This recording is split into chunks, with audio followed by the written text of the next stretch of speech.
ನಾನು ಗೂಗಲ್ಗೆ ಅರ್ಧ ಮಾತ್ರ ಹೇಳಿರ್ತೀನಿ.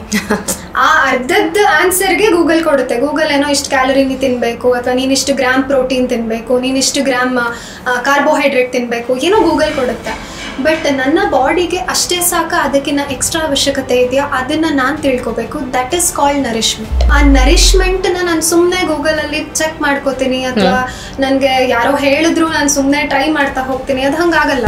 ನನಗೆ ಯಾರೋ ಜಿಮ್ ಇನ್ಸ್ಟ್ರಕ್ಟರ್ ಹೇಳಿದ್ರು, ನನಗೆ ಯಾರೋ ಅಲ್ಲಿ ಇನ್ನೊಬ್ರು ಹೇಳಿದ್ರು, ಐ ಮೀನ್ ಅಗೇನ್ ನಾನು ಜಿಮ್ ಇನ್ಸ್ಟ್ರಕ್ಟರ್ ತಪ್ಪು ಅಂತ ಹೇಳ್ತಾ ಇಲ್ಲ.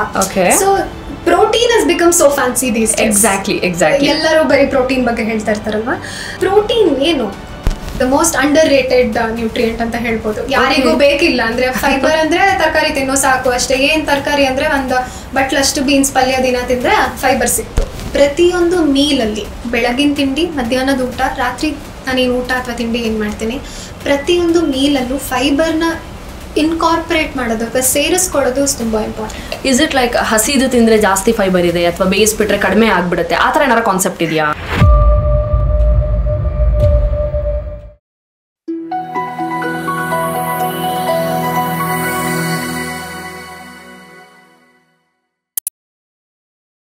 ನಮಸ್ಕಾರ, ವೆಲ್ಕಮ್ ಟು GSS ಮಾಧ್ಯಮ, ಕನ್ನಡದ best health and wellness channel. ನಾವು ಜೀವನದಲ್ಲಿ ತುಂಬ ಕನಸುಗಳನ್ನ ಇಟ್ಕೊಳ್ತೀವಿ, ಏನೇನೋ ಅಚೀವ್ ಮಾಡಬೇಕು ಅಂದ್ಕೊಳ್ತೀವಿ. ಅಟ್ ದ ಸೇಮ್ ಟೈಮ್ ಅದನ್ನೆಲ್ಲ ಅಚೀವ್ ಮಾಡೋಕ್ಕೆ ರಿಸೋರ್ಸ್ಗಳಿದೆಯಾ ಅಂತಲೂ ನೋಡ್ಕೊಳ್ಳೋದು ತುಂಬ ಇಂಪಾರ್ಟೆಂಟ್ ಆಗುತ್ತೆ. When it comes to resource management, ನಾವು ಅಂದ್ಕೊಳ್ತೀವಿ ಇನ್ಫ್ರಾಸ್ಟ್ರಕ್ಚರೋ, ಫಿನಾನ್ಸೋ, ಅಥವಾ ನಮ್ಮ ಜೊತೆಗೆ ವರ್ಕಿಂಗ್ ಹ್ಯಾಂಡ್ಸ್, ಹೆಲ್ಪಿಂಗ್ ಹ್ಯಾಂಡ್ಸು ಅಂತ. ಬಟ್ ಈ ಕೋರ್ಸ್ ಆಫ್ ಟೈಮಲ್ಲಿ ಒಂದನ್ನು ಏನು ಮರಿತೀವಿ ಅಂದರೆ, ಈ ನಮ್ಮ ಡ್ರೀಮ್ನ ಅಚೀವ್ ಮಾಡೋದಕ್ಕೆ ನಾವು ಫಿಟ್ ಆ್ಯಂಡ್ ಹೆಲ್ದಿಯಾಗಿ ಇದ್ದೀವ ಅಂತ. ಅಫ್ಕೋರ್ಸ್ ಇವಾಗ ಒಂದಷ್ಟು ಅವೇರ್ನೆಸ್ಗಳಿದೆ, ಹೊರಗಡೆ ಜಾಸ್ತಿ ತಿನ್ನೋದು ಬೇಡ, ಮನೇಲಿ ತಿನ್ನೋಣ, ವೆಜಿಟೇಬಲ್ ಫ್ರೂಟ್ಸ್ ತಿನ್ನೋಣ, ಎಲ್ಲ ಓಕೆ. ಬಟ್ ಒಂದು ದಿನಕ್ಕೆ ನಮ್ಮ ದೇಹಕ್ಕೆ ಏನು ನ್ಯೂಟ್ರಿಷನ್ ವ್ಯಾಲ್ಯೂ ಬೇಕೋ ಅದನ್ನು ಕೊಡ್ತಾ ಇದ್ದೀವ ಅನ್ನೋ ಗಮನ ಮೇ ಬಿ ತುಂಬ ಜನ ಹರಿಸಲ್ಲ ಅನಿಸುತ್ತೆ. ಸೊ ಇದು ಯಾಕೆ ಇಂಪಾರ್ಟೆಂಟ್? ನ್ಯೂಟ್ರಿಷನ್ ಅಂದರೆ ಏನು, ಹೇಗೆ ನಮ್ಮ ಬಾಡಿಗೆ ಹೆಲ್ಪ್ ಮಾಡುತ್ತೆ, ಎಷ್ಟು ಬೇಕು, ಏನೇನು ನ್ಯೂಟ್ರಿಷನ್ಸ್ ಇರುತ್ತೆ, ಇದು ಎಲ್ಲವನ್ನು ತಿಳ್ಕೊಳ್ಳೋಣ. ವಿಚ್ ಈಸ್ ವೆರಿ ಬೇಸಿಕ್ಸ್, ನಮ್ಮ ಎಕ್ಸಿಸ್ಟೆನ್ಸ್ಗೆ ಬೇಕಾಗಿರುವಂಥದ್ದು. ಸೊ ಇದನ್ನು ತಿಳಿಸ್ಕೊಡೋದಕ್ಕೆ ನಮ್ಮ ಜೊತೆಗೆ ಸೀನಿಯರ್ ನ್ಯೂಟ್ರಿಷನಿಸ್ಟ್ ಮೇಘಾ ಕಿರಣ್ ಅವರಿದ್ದಾರೆ. ಮೇಡಮ್ ನಮಸ್ಕಾರ. ನಮಸ್ಕಾರ ರೂಪಾ, ಹೇಗಿದ್ದೀರಾ ಮೇಘಾ? ನಾನು ಚೆನ್ನಾಗಿದ್ದೀನಿ, ನೀವು ಹೇಗಿದ್ದೀರಾ? I am good, thank you so much for inviting. Okay, and today let's understand first episode of nutrition, ಅಂದ್ರೆ ನ್ಯೂಟ್ರಿಷನ್ ಸಿಂಪ್ಲಿಫೈಡ್. ಏನು ನ್ಯೂಟ್ರಿಷನ್ ಸಿಂಪ್ಲಿಫೈಡ್ ಅಂದ್ರೆ ನಿಮಗೇನು ಅನ್ಸುತ್ತೆ? ಅದೇ ನಾನು ಈಗಲೇ ಹೇಳಿದ ಹಾಗೆ, ನ್ಯೂಟ್ರಿಷನ್ ಅಂದರೆ ನಮ್ಮ ದೇಹಕ್ಕೆ ಏನೇನು ನ್ಯೂಟ್ರಿಷನ್ ಅಂಡರಲ್ಲಿ ಏನೇನು ಬರುತ್ತೋ, ವಿಟಮಿನ್ನು, ಮಿನರಲ್ಲು, ಇನ್ನೊಂದು ಮತ್ತೊಂದು, ಅದೆಲ್ಲ ಸಫಿಷಿಯೆಂಟಾಗಿ ಸಿಗ್ತಿದೆಯಾ, ಅಥವಾ ಬೇಕು, ಏನು ಬೇಕು, ಎಷ್ಟು ಬೇಕು ಅನ್ನೋದು ಇಸ್ ಆಲ್ ಅಬೌಟ್ ಇಟ್ ಅಂತ ನಾನು ಅಂದ್ಕೊಳ್ತೀನಿ. ಸೊ ಇವತ್ತು ಈ ಕಂಪ್ಲೀಟ್ ಸೆಷನ್ ಅಲ್ಲಿ let's only understand about fundamentals of nutrition. ಅಂದ್ರೆ ಬೇಸಿಕ್, ನಮ್ ನ್ಯೂಟ್ರಿಷನ್ ಅಂದ ತಕ್ಷಣ ನಮ್ ತಲೆಗೆ ಏನೇನೇನೋ ಬರುತ್ತಲ್ಲ, ಆ ಏನೇನೋ ಬೇಡ, ಎಷ್ಟು ಅವಶ್ಯಕತೆ ಇದೆ ಅಷ್ಟನ್ನ ಮಾತ್ರ ತಿಳ್ಕೊಳ್ಳೋಣ ಈ ಎಂಟೈರ್ ಎಪಿಸೋಡ್ ಅಲ್ಲಿ. ಎಕ್ಸಾಕ್ಟ್ಲಿ, ನಮ್ಮ ಆಡಿಯನ್ಸ್ಗೂ ಇದೇ ಬೇಕು, ಅವ್ರಿಗೆ ಸಿಂಪಲ್ ಆಗಿ ಅರ್ಥ ಆಗೋ ಹಾಗೆ ಆ್ಯಂಡ್ ಮನೆಯಲ್ಲೇ ಅದನ್ನ ಅಳವಡಿಸ್ಕೊಳ್ಳೋ ಹಾಗೆ ಹೇಳಿದ್ರೆ they will be very happy. So first of all ತಿಳಿಸಿ, what is nutrition is all about? Nutrition is all about building blocks. ಹೇಗೆ ಒಂದ್ರ ಮೇಲೆ ಒಂದು ಬಿಲ್ಡಿಂಗ್ ಬ್ಲಾಕ್ಸ್ ಕಟ್ತೀವಲ್ವಾ, ಅಥವಾ ಮನೆ ಕಟ್ತೀವಲ್ಲ, ಇಟ್ ಇಸ್ ಜಸ್ಟ್ ಸಿಂಪಲ್, ಅಷ್ಟೇ ಸಿಂಪಲ್ ಅದು ಅಷ್ಟೇ. ಓಕೆ, ನಮ್ಮ ದೇಹದಲ್ಲಿ ಅದು ಹೇಗೆ ಕ್ರಿಯೇಟ್ ಆಗುತ್ತೆ ಅಥವಾ ಹೇಗೆ ಬಿಲ್ಡ್ ಆಗುತ್ತೆ? ಸೊ ಇವಾಗ ನಮಗೆ ವೇಟ್ ಮ್ಯಾನೇಜ್ಮೆಂಟ್ ಅಂತಾಗ್ಲಿ, ಅಥವಾ ಹಾರ್ಮೋನಲ್ ಹೆಲ್ತ್ ಆಗಲಿ, ಅಥವಾ ಏನಾದ್ರೂ ಒಂದು ಡಿಸೀಸ್ ಕಂಡೀಷನ್ ರಿವರ್ಸ್ ಮಾಡ್ಕೊಳ್ಳೋದಾಗ್ಲಿ, ಏನಕ್ಕೆ ಆದ್ರೂ ನಮ್ಮ ಸೆಲ್ಸ್ ಇಂಪಾರ್ಟೆಂಟ್. ಹೌದು. ಸೊ ಆ ಸೆಲ್ಯುಲಾರ್ ಲೆವೆಲ್ ಅಲ್ಲಿ ನಮ್ಗೆ ಏನಾದ್ರೂ ಸರಿ ಹೋಗ್ಬೇಕು ಅಂದ್ರೆ that can be only done with nutrition. Okay, ಮೂಲ ಸರಿ ಮಾಡಬೇಕು ಅಂದ್ರೆ. ಸೊ ಈಗ ನಾನು ದೊಡ್ಡ ಬಿಲ್ಡಿಂಗ್ ಕಟ್ತೀನಿ, ಓಕೆ ಬಿಲ್ಡಿಂಗ್ ಚೆನ್ನಾಗಿದೆ, ಬಟ್ ಫೌಂಡೇಶನ್ ಇಲ್ಲ ಅಂದ್ರೆ ಬಿಲ್ಡಿಂಗ್ ನಿಲ್ಲಲ್ಲ ಅಲ್ಲ. ಸೊ ಆ ಬಿಲ್ಡಿಂಗ್ ನ ನಾನು ಹೆಂಗೆ ಸರಿ ಮಾಡ್ಕೊಂತಾ ಹೋಗ್ಬೇಕು, ಅಥವಾ ಎಲ್ಲಿಂದ ಸರಿ ಮಾಡ್ತಾ ಹೋಗ್ಬೇಕು ಅಂದ್ರೆ ಸೆಲ್ಯುಲಾರ್ ಲೆವೆಲ್ ಇಂದ ಸರಿ ಮಾಡ್ತಾ ಹೋಗ್ಬೇಕು. ಸೊ ಸೆಲ್ ಅಂದ್ರೆ ಏನು ಅಂದ್ರೆ, ಸೆಲ್ ನ ಏನು ರೂಟ್ ಇಂದ ತಗೊಂತಾ ಸರಿ ಮಾಡ್ತಾ ಹೋಗ್ಬೇಕಾ, ಅಥವಾ ಹೊಸ ಸೆಲ್ಸ್ ನ ನಾನೇನಾದ್ರೂ ಮಾಡ್ಬೇಕಾ, ಅದಕ್ಕೆ ಅಂತ ಇಸ್ ದೇರ್ ಏನಂತಾರೆ ಮೆಡಿಕಲ್ ಸೈನ್ಸ್ ಹೋಗ್ಬೇಕಾ? ಅವಶ್ಯಕತೆ ಇಲ್ಲ, it is all in my kitchen. ನನ್ನ ಮನೆಯಲ್ಲಿ ಅಷ್ಟೇ ಸಿಂಪಲ್. ನಾನು ಮನೆಯಲ್ಲಿ ಏನ್ ಅಡಿಗೆ ಮಾಡ್ತೀನಿ, ಆ ಅಡಿಗೆನ ನಾನು ಏನ್ ತಿಂತೀನಿ, ಎಷ್ಟು ತಿಂತೀನಿ, ಹೆಂಗೆ ತಿಂತೀನಿ, ಇಷ್ಟೇ. ಓಕೆ, ಇದರಿಂದ ನನ್ನ ಸೆಲ್ಸ್ ನ ತುಂಬಾ ಚೆನ್ನಾಗಿ ನಾನು ರೂಪಿಸ್ಕೋಬಹುದು. ಇಸ್ ಅಬೌಟ್ ಅದು ಬೆಳಿಬೇಕಲ್ವಾ, ಎವ್ರಿ ಡೇ ಬೆಳಿಬೇಕು. ಅಂಡ್ ಸುಮಾರಷ್ಟು ಕಡೆ ನಾವು ಕೇಳಿರ್ತೀವಿ, ಓದಿರ್ತೀವಿ, ಎವ್ರಿ 90 days ಆದ್ಮೇಲೆ ಸೆಲ್ಸ್ ರೀಜನರೇಟ್ ಆಗುತ್ತೆ, ಅಂದ್ರೆ ಹಳೆದೆಲ್ಲ ಸಾಯ್ತವೆ, ಹೊಸ ಸೆಲ್ಸ್ ಬರ್ತವೆ. ಸೊ ಈ ಪ್ರಾಸೆಸ್ ಅಲ್ಲಿ ನಾವು ಒಳ್ಳೆ ನ್ಯೂಟ್ರಿಷನ್ ಕೊಡ್ತಾ ನಮಗೆ ಒಳ್ಳೆ ಆಹಾರದ ಮೂಲಕ ಒಳ್ಳೆ ಸೆಲ್ಸ್ ಜನರೇಟ್ ಆಗುತ್ತೆ ಬಾಡಿನಲ್ಲಿ. ಓಕೆ, ನೀವು ಹೇಳ್ತಾ ಇರುವಾಗ ತುಂಬಾ ಸಿಂಪಲ್ ಅನಿಸ್ತದೆ, but there is a dynamic into it ಅಲ್ವಾ? ಐ ಥಿಂಕ್ ಆ ಡೈನಮಿಕ್ನ ನಾವು ಅರ್ಥ ಮಾಡ್ಕೊಂಡ್ರೆ all of us will lead a very healthy and happy life. So here we are to understand that from you. ಹೇಳಿ ಬೇಗ. ಡೆಫಿನೆಟ್ಲಿ. ಆ್ಯಂಡ್ ಸೊ ಫಸ್ಟಿಗೆ nutrition ಅಂದರೆ ನಾವೆಲ್ಲ ಅನ್ಕೊಳ್ಳೋದು it is about calories. Count ಮಾಡಬೇಕು, ನಾನು ಎಷ್ಟು ತಿಂತೀನಿ ಕೌಂಟ್ ಮಾಡಬೇಕು, ಗ್ರಾಮ್ಸ್ ನ ಲೆಕ್ಕ ಹಾಕ್ಬೇಕು. ಎಕ್ಸಾಕ್ಟ್ಲಿ.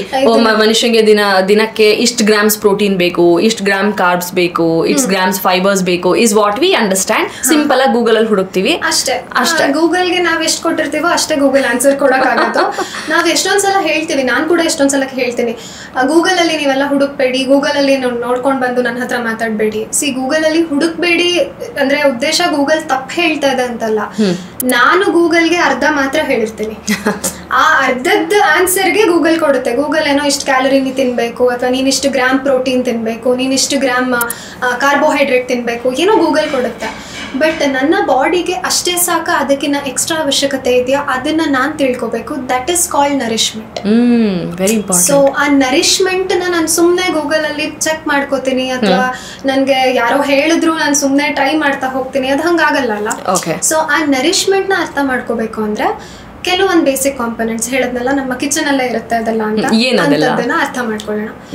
ಸೊ 5-6 ನ್ಯೂಟ್ರಿಯೆಂಟ್ಸ್ ಇದೆ ಅಷ್ಟೇ. 6 ನ್ಯೂಟ್ರಿಯೆಂಟ್ಸ್ ಇದೆ, ಅದನ್ನ ನಾವು ಚೆನ್ನಾಗಿ ಅರ್ಥ ಮಾಡ್ಕೊಂಡ್ರೆ I think that's more than enough for us. ಯಾವುದೆಲ್ಲ ಆ 6 ನ್ಯೂಟ್ರಿಯೆಂಟ್ಸ್? ಐ ಥಿಂಕ್ ನಿಮ್ಗೆಲ್ಲ ಗೊತ್ತಿರುತ್ತೆ. ಕಾರ್ಬೋಹೈಡ್ರೇಟ್.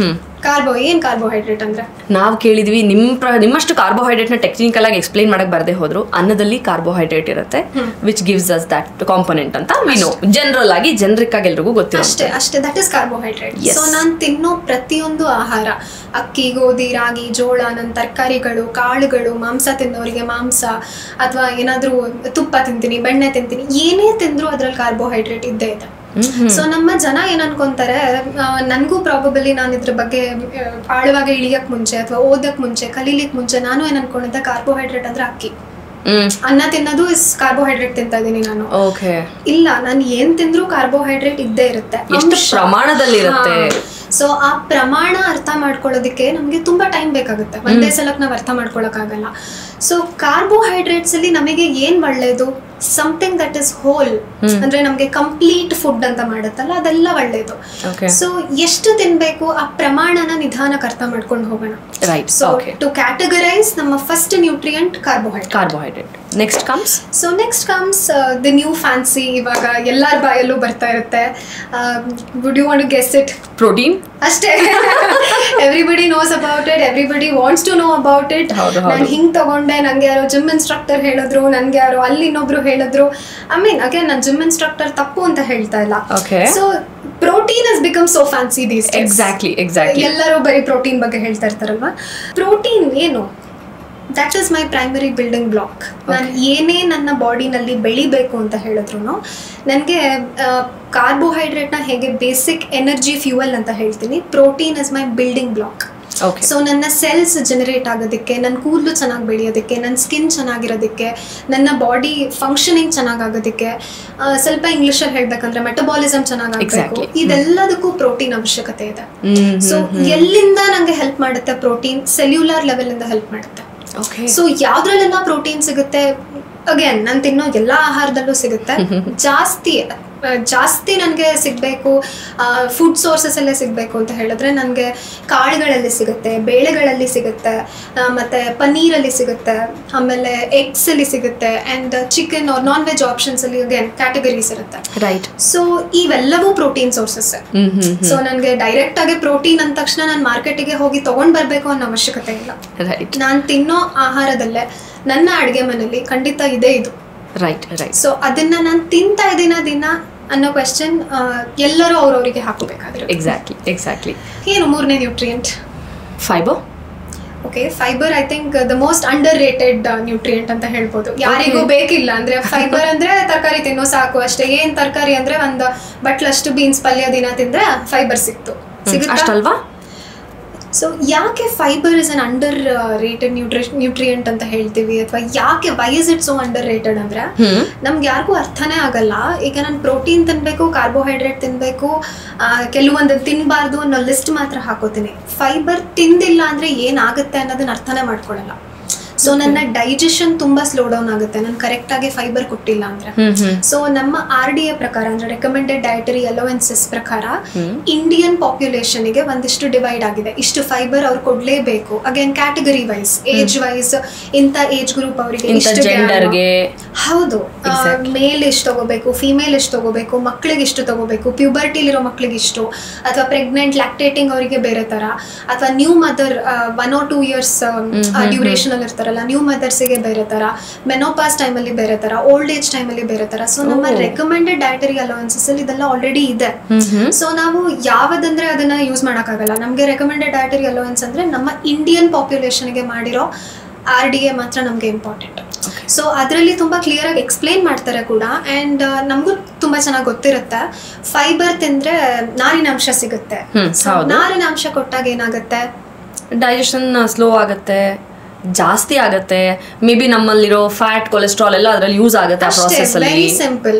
ಸೊ ಈಗ ನಾನು ಇನ್ನ ಒಂದು ಎಕ್ಸಾಂಪಲ್ ಕೊಡ್ಬೇಕಂದ್ರೆ, ನಾನು ಅಡುಗೆ ಮನೇಲಿ ಯಾವ್ದಾದ್ರು ಪಾತ್ರೆ ಉಜ್ಬೇಕು ಅಂತ ಹೇಳಿದ್ರೆ I would rather go to ನಾನು ಯಾವ್ದಾದ್ರು ಜುಂಗು ಅಥವಾ ನಾರಿನ ಜುಂಗ್ ತಗೊಂಡು ಉಜ್ತೀನಿ ಚೆನ್ನಾಗೆ. ಏನಾಗುತ್ತೆ ನಾರಿನ ಜುಂಗ್ ತಗೊಂಡು ಉಜ್ಜಿದಾಗ ಕಟ್ಕೊಂಡಿರೋದೆಲ್ಲ ಎಲ್ಲ ಆಚೆ ಬಂದ್ಬಿಡುತ್ತೆ. That happens even inside my body.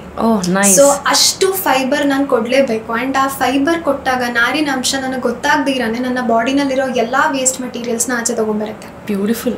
So ಅದನ್ನ ಹೆಂಗ್ ಕೊಡ್ಬೇಕು, ದಿನ ಆರಾಮಾಗಿ ತರಕಾರಿ ತಿನ್ಕೊಂಡಿರ್ಬೇಕು. ನಮ್ಮ ಸುತ್ತಮುತ್ತ ಸೀಸನಲ್ಲಿ ಲೋಕಲಿ ಅವೈಲಬಲ್ ಎಲ್ಲಾ ವೆಜಿಟೇಬಲ್ಸ್ ತಿನ್ಬೋದು, ಫ್ರೂಟ್ಸ್ ತಿನ್ಬೋದು.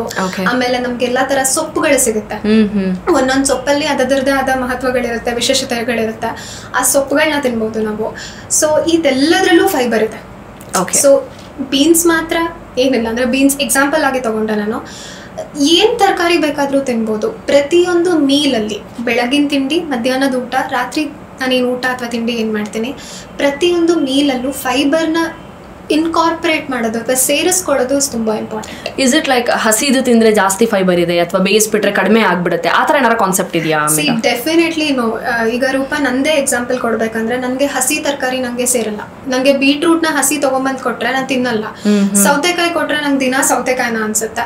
ಅಥವಾ tomato I would rather prefer making ಗೊಜ್ಜು ಮಾಡ್ಕೊಂಡು ತಿಂತೀನಿ, ಅಥವಾ ಟೊಮ್ಯಾಟೊನಲ್ಲಿ ಅಥವಾ ಇನ್ನೇನಾದ್ರೂ ನಾನು ಅದಕ್ಕೆ ಹಾಕಿ ಏನಾದ್ರು ಇಷ್ಟಪಡ್ತೀನಿ. ನಂಗೆ ಹಸಿ ಇಷ್ಟ ಆಗಲ್ಲ. ಸೊ ಹಸಿ ತಿಂದ್ರೆ ಮಾತ್ರ ಫೈಬರ್ ಅಂದ್ರೆ ನಂಗೆ ಫೈಬರೇ ಸಿಗ್ಬಾರ್ದು. ಸೊ ತರಕಾರಿ ತಿನ್ನೋದು ಇಂಪಾರ್ಟೆಂಟ್. ಅದನ್ನ ನಿಮ್ಮ ರೀತಿನಲ್ಲಿ ತಿನ್ಬೋದು. ಕೆಲವೊಬ್ಬರಿಗೆ ಬೇಯಿಸ್ಕೊಂಡು ತಿನ್ನೋದು ಇಷ್ಟ, ಕೆಲವೊಬ್ಬರಿಗೆ ಪಲ್ಯದ ರೀತಿನಲ್ಲಿ ಇಷ್ಟ, ಕೆಲವೊಬ್ಬರಿಗೆ ಅದನ್ನ ಸಾಗು ಅಥವಾ ಏನಾದ್ರು ಸಾಂಬಾರ್ ತರ ಮಾಡ್ಕೊಂಡು ತಿನ್ನೋದು ಇಷ್ಟ. ಇನ್ನ ಕೆಲವೊಬ್ರು ಅದನ್ನ ಈ ಮಧ್ಯದಲ್ಲಿ ನಾವು ಏರ್ ಫ್ರೈ ಅಂತ ಇವಾಗ ಹೊಸ ಹೇಳ್ತೀವಲ್ಲ ಆ ತರದ್ದು, ಅಥವಾ ಪ್ಯಾರಾ ಬಾಯ್ಲ್ಡ್ ಅಂತ ಹೇಳ್ತೀವಿ, ಅಂದ್ರೆ ಅರ್ಧ ಮಾತ್ರ ಬೇಯಿಸಿರೋ ತರ. Any form works. ಓಕೆ, ತಿನ್ಬೇಕು, ಅವಶ್ಯಕತೆ ಇದೆ, ಇಸ್ ವೆರಿ ಇಂಪಾರ್ಟೆಂಟ್. ಅದನ್ನ ಹಿಂಗೆ ತಿನ್ಬೇಕು ಅನ್ನೋದನ್ನ ನಾನು ಡಿಸೈಡ್ ಮಾಡಬೇಕು ಅಂದ್ರೆ ಅದಕ್ಕೆ ನಾವು we have to deep derive into ಅಥವಾ we have to deep dive into certain things. ಅವ್ರಿಗೆ ಡೈಜೆಷನ್ ಸ್ಲೋ ಆಗಿದೆಯಾ ಅಥವಾ ಅವ್ರ ಗಟ್ ಸೆನ್ಸಿಟಿವ್ ಇದೆಯಾ, ಕೆಲವೊಂದು ನಮ್ಮ ಗಟ್ ಅಕ್ಸೆಪ್ಟ್ ಮಾಡ್ಕೊಳ್ಳಲ್ಲ. ಕೆಲವೊಬ್ಬರಿಗೆ ಗಟ್ ಹೆಂಗೆ ಅಕ್ಸೆಪ್ಟ್ ಮಾಡ್ಕೊಳ್ಳಲ್ಲ ಅಂತ ಗೊತ್ತಾಗುತ್ತೆ ಅಂದ್ರೆ, ಈ ಹಸಿ ತರಕಾರಿ ತಿಂದಾಗ ಅವ್ರಿಗೆ ಸೇರೋದಿಲ್ಲ ಅಥವಾ ಅವ್ರಿಗೆ ಸ್ಟೂಲ್ಸ್ ಕಾನ್ಸ್ಟಿಪೇಟ್ ಆಗುತ್ತೆ. ಇನ್ನ ಕೆಲವೊಬ್ಬರಿಗೆ ಫ್ರೀಕ್ವೆಂಟ್ ಆಗಿ ಲೂಸ್ ಮೋಷನ್ಸ್ ಆಗ್ತಾ ಇರುತ್ತೆ. ಬೇಡ ಅಂತ ಬಾಡಿ ಸಿಗ್ನಲ್ ಗೊತ್ತಾಗ್ತಾ ಇದೆ ಸಿಗ್ನಲ್. ಸೊ ಅದನ್ನ ನಾನು ಒಂದೇ ಸಲ ಡಿಸೈಡ್ ಮಾಡ್ಬೋದಾ? ಇಲ್ಲ.